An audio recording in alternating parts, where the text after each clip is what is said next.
विष्णु मधुसूदन कैटभारे नारायणाच्युत त्रिविक्रम चक्रपाणे दैत्यादिशार्जधर श्रीधर वासुदेव गोपाल कृष्ण हरये तव सुप्रभातम्।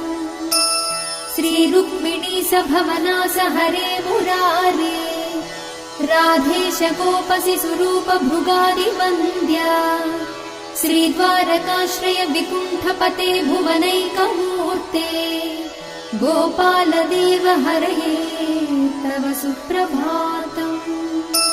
मीनाकृते कमठरूप वराहमूर्ते त्रैविक्रमाय नृहरे भृगु राम राम श्रीराम कृष्ण यदुनन्दन कल्किरूप गोपाल कृष्ण हरये तव सुप्रभातम्।